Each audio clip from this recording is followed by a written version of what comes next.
할렐루야. 우리 옆에 있는 분들과 함께 인사 나누도록 하겠습니다. 주의 사랑으로 사랑합니다. 축복합니다.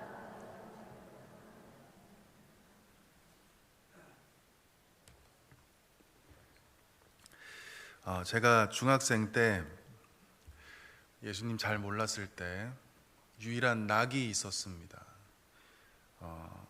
심야 방송을 보는 거였는데, 심야라고 해서 이상한 게 아니라 그 당시에는 그 라이브 콘서트 하는 그 실황이 중계되는 방송이었습니다.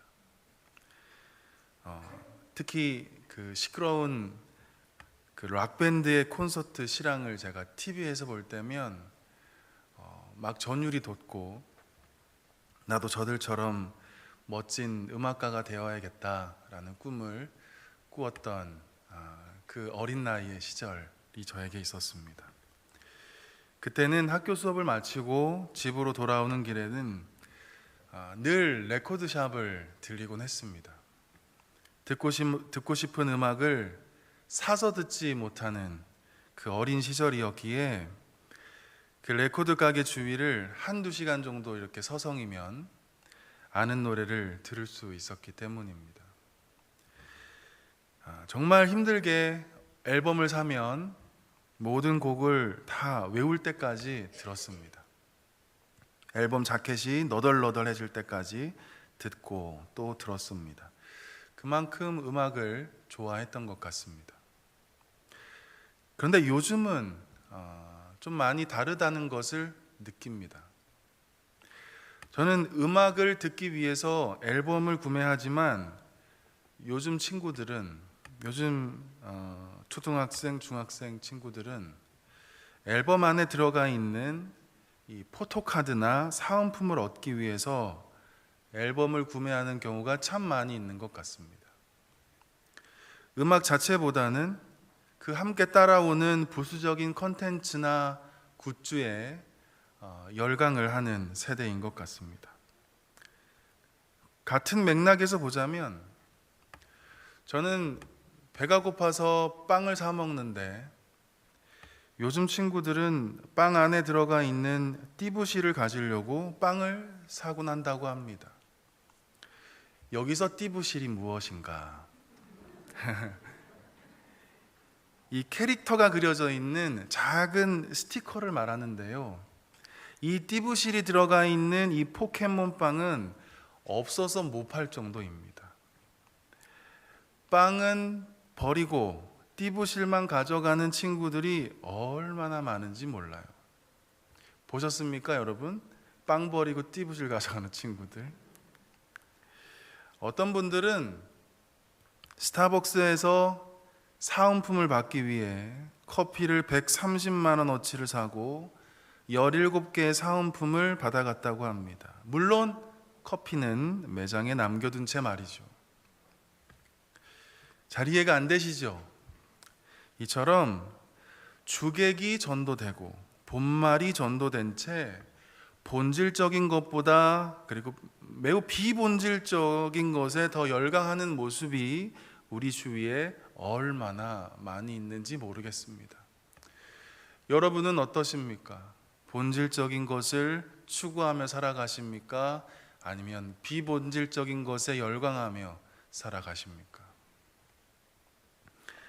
오늘 본문을 보시면 다윗이 우리에게 보여주는 그 모습, 부가적인 것이 아니라 주된 것에 집중하고 비본질적인 것에 현혹되지 않고 오히려 본질을 꿰뚫어 보고 있는 다윗의 그 신앙적 태도를 우리는 발견해 볼 수 있습니다. 우리 2절 말씀 다 같이 한번 읽어볼까요? 2절 말씀입니다. 내가 여호와께 아뢰되 주는 나의 주님이시오니 주밖에는 나의 복이 없다 하였나이다. 아멘. 다윗은 하나님밖에 나의 복이 없다 노래합니다. 하나님 당신 외에는 나에게 좋은 것이 아무것도 없습니다 라는 의미입니다. 설령 복이라 불리는 이 세상의 그 어떤 것도 하나님 앞에서는 복이 아니라는 의미입니다. 사실 다윗은 우리가 잘 알고 있는 것처럼 양을 치는 일개 목동에서 한 나라의 왕이 된 사람입니다. 최고의 권력과 명예를 가지고 있었고, 다윗은 수많은 전쟁에서의 승리를 통해서 엄청난 부를 축적한 사람이었습니다. 그런데 어떻게 그가 오직 주님만이, 오직 하나님만이 나의 복이라고 노래할 수 있었던 것일까? 하나님이 다윗을 선택하셔서 양을 치는 목동에 불과했던 다윗을 이스라엘 왕으로 세워주셨습니다. 하나님이 다윗과 함께 하셔서 모든 전쟁에서 이기게 하시고 아주 약한 이스라엘을 강한 나라로 세워주셨습니다. 오직 하나님만이 다윗에게 모든 재물과 명예와 지위를 누리게 하셨습니다. 그래서 다윗은 자기가 지금 누리고 있는 것이 분명 복이지만 그것을 진정한 복으로 여기지 않고 오직 하나님만이 복이라고 고백하고 있는 것입니다. 왜냐하면 하나님을 통해서 모든 복을 누리고 있었기 때문입니다. 이처럼 다윗은 복의 그 실체를 잘 알고 있었습니다. 다윗은 자신이 이 땅에서 복을 누리게 된 그 근원이 하나님이라는 것을 매우 잘 알고 있었습니다. 그래서 역대상 29장 11절부터 12절까지 다윗의 감사 기도를 보면 모든 것이 다 주께로부터 나왔다고, 복의 근원이 하나님이십니다 라고 고백하는 다윗의 모습을 우리는 보게 됩니다. 역대상 29장 11절 그리고 12절 말씀 우리 다 함께 스크린을 보시면서 읽어보도록 하겠습니다.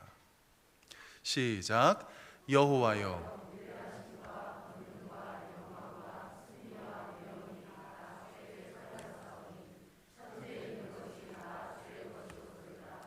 여호와여, 주권도 주께 속하였사오니 주는 높으사 만물의 머리이심이니이다. 부와 기가 주께로 말미암고 또 주는 만물의 주제가 되사 손에 권세와 능력이 있사오니 모든 사람을 크게 하심과 강하게 하심이 주의 손에 있나이다. 아멘. 나를 이렇게 높은 반석 위에 세워주신 분 오직 하나님이십니다. 나를 이렇게 크게 하시고 귀한 자가 되게 하신 분 오직 하나님이십니다. 모든 전쟁에서 승리하게 하시고 영광을 얻게 하신 분 오직 하나님이십니다. 바로 이 주님이 나의 복이라고 다윗은 기도하고 있는 것입니다. 사랑하는 성도 여러분, 다윗에게 있어서 이 높은 지위와 명성은 부가적인 것이었습니다. 사은품에 불과하다라는 것입니다. 오직 하나님만이 복의 실체요, 오직 하나님만이 복의 근원이 된다는 것을 다윗은 우리에게 전해주고 있는 것입니다. 그러므로 우리는 복 그 자체이신 하나님을 버려두고 부가적인 복에 불과한 이 현실의 복에 집착하며 살아간다면 매우 어리석은 신앙의 자세를 갖게 되는 것입니다. 빵은 버리고 띠부신말 갖는 어린아이의 모습과 같은 것입니다. 연애해본 사람은 다 알 거예요. 그 사람을 사랑하기에 함께 있고 싶고 함께 있어도 그리운 게 사랑입니다. 다 경험해 보셨지요? 그 사람을 너무 사랑하기 때문에 매일같이 밥 사주고 싶고, 사랑하기 때문에 그 친구에게 무슨 일이 있으면 곧 나의 아픔이요 나의 즐거움이 되곤 합니다. 사랑이기 때문에 그렇습니다. 그에게 기쁨을 주기 위해서 선물 주기를 아까워하지 않습니다. 하나님과 우리 사이도 이 사랑의 관계와 매우 닮아 있습니다. 사랑하기 때문에 하나님과 함께 있고 싶고, 사랑하기 때문에 하나님의 마음과 내 마음을 함께 나누고 싶고, 사랑하기 때문에 하나님은 또 나에게 선물 주기를 기뻐하는 것입니다. 그런데 이 선물에만 집착하고 이 선물을 내가 정말 사랑해야 하는 그 사랑의 대상으로 여긴다면 하나님 얼마나 실망하실까요? 분명 우리는 하나님이 주시는 선물을, 그 은혜를 누리며 감사하며 살아가야 합니다. 그러나 그것은 부차적인 것에 불과하다는 것을 알아야 합니다. 보다 더 실체적이고 근원적인 하나님 한 분만이 나의 복이 된다는 것을 이 시간 깨닫게 되기를 바랍니다. 그래서 늘 주의 얼굴을 구하고 늘 주님과 친밀한 사귐 안에서 살아가시는 저와 여러분 모두 되었으면 좋겠습니다. 다윗은 하나님을 향해서 주밖에는 나의 복이 없다고 고백하면서 동시에 주는 나의 주님이라고 오늘 본문에서 말하고 있습니다. 이 말은 내가 하나님의 종입니다 라는 의미입니다. 하나님이 나의 주인이 되시고 내가 하나님의 종이 되어서 하나님 당신의 말씀에 늘 순복하며 삶을 살아가겠습니다 라는 의미입니다. 하나님이 나의 주인이 된다는 것은 삶의 주도권을 하나님께 드리겠다는 뜻이기도 합니다. 사사기 백성처럼 자기 소견에 옳은 대로 행동하는 것이 아니라 철저하게 나의 삶을 주님께 맡기고 주의 인도하심에 날마다 순종하며 살아가겠다는 말씀입니다. 사무엘하 2장 1절을 보시면 주는 나의 주님이라고 고백한 이 다윗의 종다운 모습과 그리고 삶의 그 모든 주도권을 주님께 맡겨드리는 다윗의 모습을 우리는 발견하게 됩니다. 우리 사무엘하 2장 1절 말씀 우리 다 함께 읽어볼까요? 스크린을 보시면서 시작. 그 후에 다윗이 여호와께 여쭈어 아뢰되 내가 유다 한 성읍으로 올라가리이다.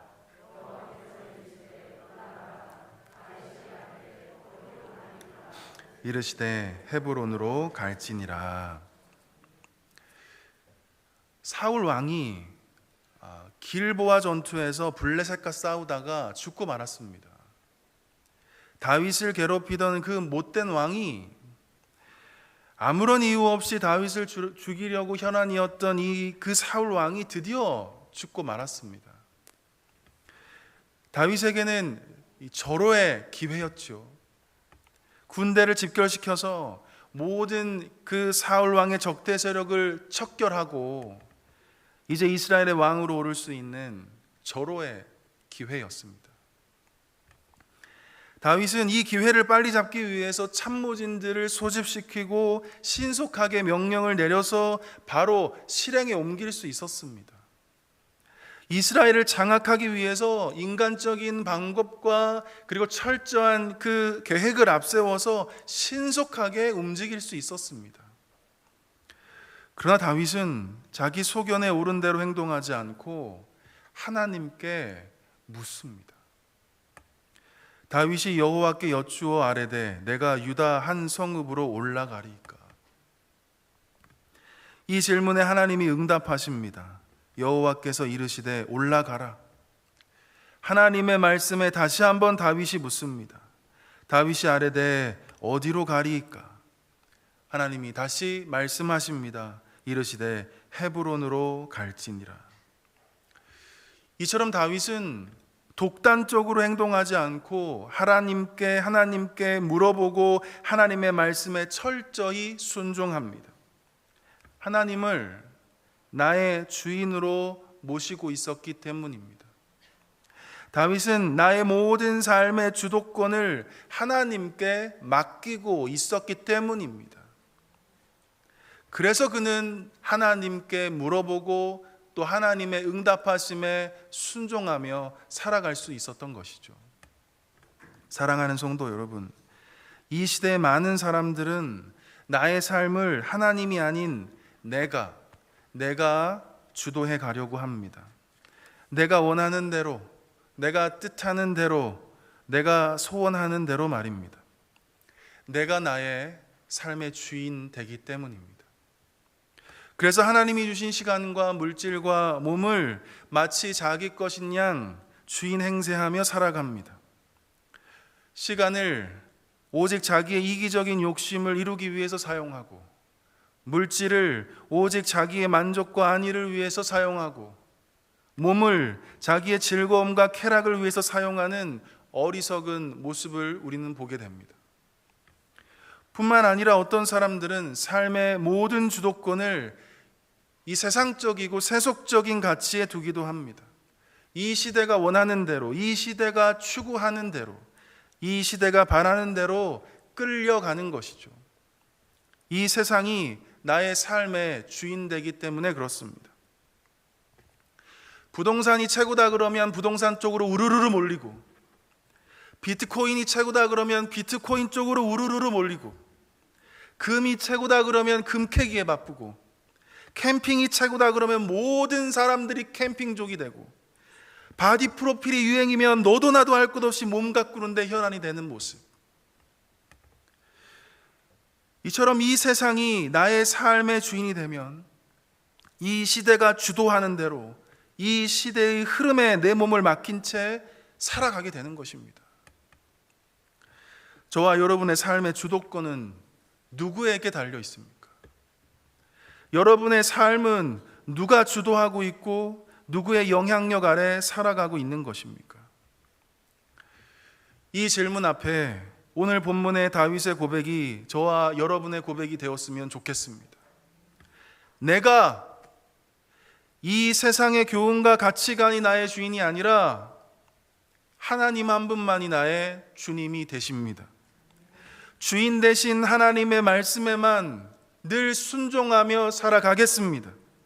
나에게 있는 모든 시간과 물질과 몸의 주인은 내 것이 아니라 하나님의 것입니다. 나의 모든 삶의 주도권을 하나님께 맡겨드리고 주의 인도하심에 날마다 순종하며 살아가겠습니다. 이러한 결단과 고백이 저와 여러분의 삶에 가득 넘쳐날 수 있었으면 좋겠습니다. 다윗은 하나님을 나의 주님으로, 그리고 하나님 밖에는 나의 복이 없다고 고백합니다. 그러면서 한 가지 더 우리가 살펴봐야 할 다윗의 신앙적 태도는 늘 하나님 앞에서 살아간다는 것입니다. 늘 주님의 임재를 의식하면서 살아가는 다윗의 모습을 오늘 본문을 통해서 우리는 발견하게 됩니다. 우리 8절 말씀 한번 읽어볼까요? 8절 말씀 다 같이 읽어보도록 하겠습니다. 내가 여호와를 항상 내 앞에 모시며.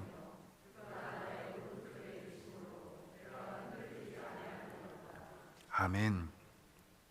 다윗은 하나님을 항상 자기 앞에 모시고 자기의 우편에도 하나님이 늘 계시다고 말하고 있습니다. 언제나 함께 하시는 하나님의 임재를 다윗은 항상 느끼며 살았다는 것을 말씀해 주고 있는 대목입니다. 그리고 다윗은 이 임재 의식을 통해서 그 어떤 상황에서도 절대 흔들리지 않는다고 고백합니다. 죽음의 순간에도, 그 어떤 고통의 순간에도 절대 흔들리지 않는다는 것입니다. 사실 우리가 아는 다윗의 삶은 항상 이 요동칠 만한 것들로 가득한 인생이었습니다. 파란만장한 인생이었죠. 다윗은 양을 치는 목동 시절에 시시탐탐 양을 노리는 그 맹수들과 늘 싸워야만 하는 삶을 살았습니다. 오랜 세월 사울 왕에게 쫓기면서 고통스러운 나날을 매번 보내야만 했습니다. 왕이 된 후에도 다윗은 늘 전쟁터에서 목숨을 각오하고 적군들과 싸워야만 하는 인생이었습니다. 아들의 반역으로 인해서 비참하게 도망가야만 하는 그런 신세인 적도 있었습니다. 늘 흔들릴 법한, 늘 요동칠 만한 그런 상황과 환경이 다윗의 삶 속에 얼마나 많이 있었는지 모릅니다. 이처럼 다윗의 삶은 늘 요동칠 만한 요소들로 가득했습니다. 그럼에도 불구하고 다윗은 흔들리지 않는다고 8절에서 고백하고 있습니다. 왜냐하면 하나님의 임재를 의식하고 있었기 때문입니다. 하나님이 나와 함께 하신다는 사실을 굳게 믿고 있었기 때문입니다. 다윗이 압살롬을 피해서 도피할 때 자신의 신세가 매우 비참함에도 불구하고 다윗은 시편 3편을 통해서 자신이 얼마나 강한 사람인지 우리에게 알려주고 있습니다. 우리 시편 3편 말씀 우리 스크린을 통해서 우리 다 같이 한번 읽어보도록 하겠습니다.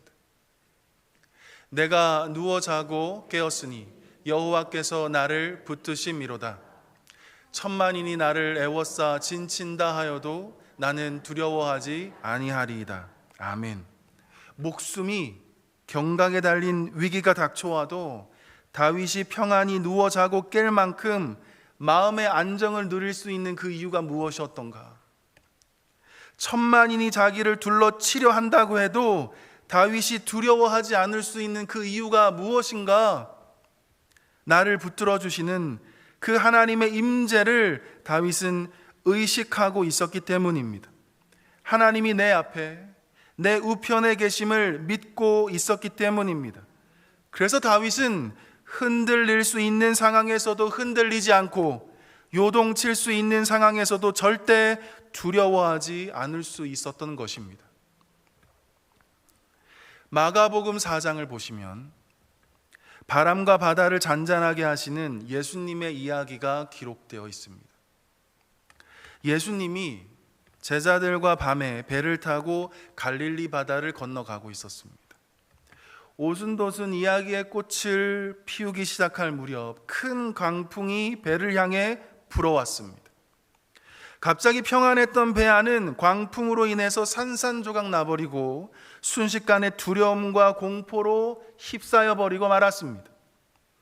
그런데 예수님은 이 사태를 알지 못한 채 고물에서 베개를 베고 평안히 주무시고만 있었습니다. 제자들은 다급하게 예수님을 흔들어서 깨우며 말합니다. 선생님, 우리가 죽게 된 것을 돌보지 아니하시나이까? 이 말은 지금 우리가 죽게 되었는데 왜 잠만 자고 우리에게 마음을 쓰지 않습니까? 라는 말입니다. 예수님이 잠에서 깨어나서 바람을 꾸짖고 바다를 향해서 이렇게 말합니다. 잠잠하라, 고요하라. 그러자 바람이 그치고 바다에는 고요함이 찾아왔습니다.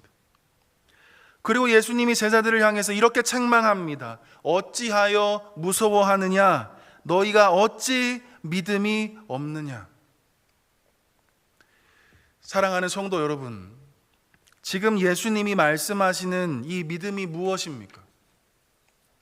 어떤 상황과 환경에서도 내가 너와 함께 한다는 것을 믿으라는 말씀입니다. 아무런 일이 없고 평안하고 영광스러울 때도 너희와 함께 있었던 것처럼 시련과 고통의 때에도 내가 너와 함께 한다는 것을 믿으라는 말씀입니다. 때로는 예수님이 부재하는 듯한 느낌이 들 때도 있지만 그럼에도 불구하고 예수님이 너와 함께 한다는 것을 믿으라는 것입니다. 하나님의 그 임재를 늘 의식하며 살아가라는 뜻입니다. 그리할 때 시편 26편 8절의 다윗의 고백처럼 어떤 상황에서도 절대 흔들리지 않는다고 담대하게 고백할 수 있는 것입니다. 지금도 여전히 하나님은 내 앞에 그리고 내 우편에 계십니다. 이 사실을 여러분 믿으십니까?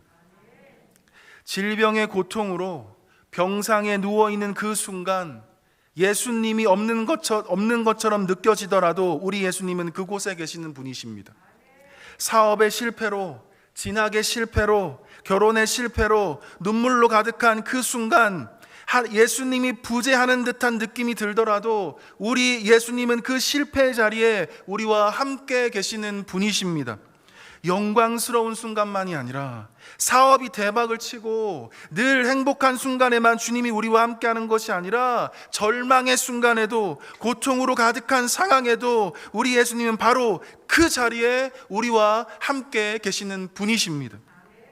우리는 이 사실을 믿고 주의 임재를 날마다 의식할 때 이 다윗의 고백처럼 하나님, 저는 절대 흔들리지 않습니다, 요동치지 않습니다 라고 담대하게 고백할 수 있는 것입니다. 늘 주님이 나와 함께 한다는 그 사실을 믿고 담대함으로 주의 영광을 위해 살아가시는 저와 여러분 모두 될 수 있기를 주님의 이름으로 간절히 축원합니다. 기도하겠습니다. 거룩하신 하나님 아버지, 오늘도 우리에게 귀한 말씀 주시니 감사합니다. 말씀대로 살아갈 수 있는 거룩한 힘과 능력을 우리에게 주옵소서. 주의 말씀이 우리의 마음판에 심기어져서 풍성한 열매를 거두게 하여 주옵소서. 이제 우리가 이 시간 기도하게 될 때 다시 한번 우리의 눈을 들어 주님을 보게 하여 주시고 우리의 심령을 뜨겁게 하여 주옵소서. 주님을 향한 갈망이 우리 안에 넘쳐나게 하여 주시고 이곳에 주의 생명수로 가득 채워 주옵소서. 예수님의 이름으로 간절히 기도드리옵나이다. 아멘.